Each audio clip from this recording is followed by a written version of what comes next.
Holy Grail of northern lights just turned the sky blood red as far south as France.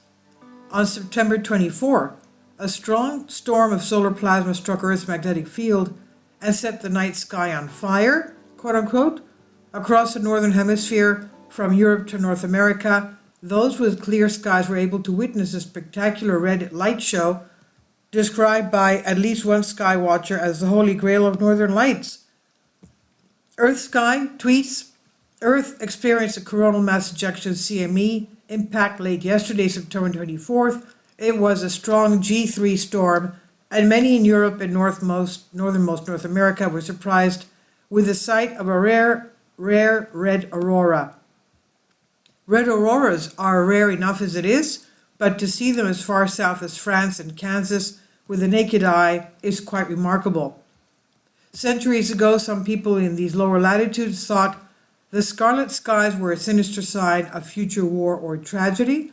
Today, scientists know that auroras, both green and red, are a natural occurrence that cause no real harm to humans, although that does not make them any less awe-inspiring. The beautiful phenomenon is caused by an ejection of charged particles from the sun, which interacts with molecules of oxygen in Earth's atmosphere, thereby emitting light.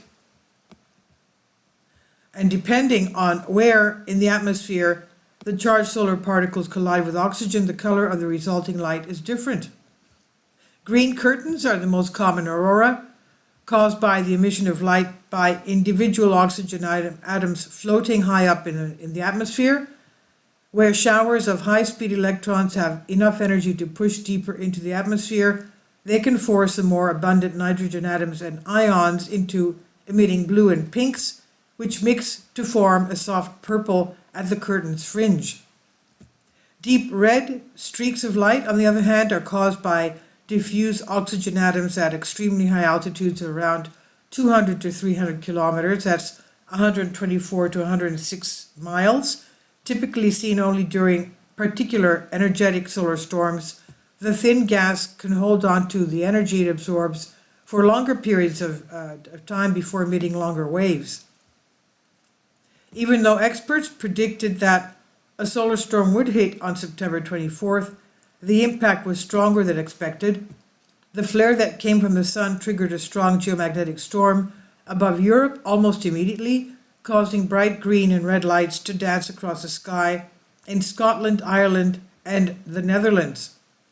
And later, a light show traveled across the Atlantic Ocean to North America.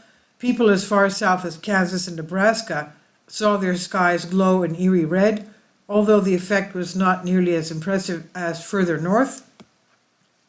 The weaker the aurora, the more hazy its glow of color, whereas the stronger it is, the more the light that breaks into bands arcing across the night sky.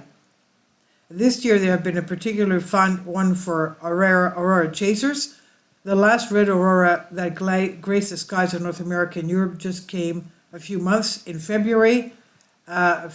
in February, and already this September there have been several incredible northern light displays that have also reached locations unusually far south. The stream of current eruptions from the sun due to a surprisingly energetic solar cycle has included one strong enough to trigger radio blackouts in the US in June. The normal cycle of solar activity goes for about 11 years, and at the moment we are heading towards the peak.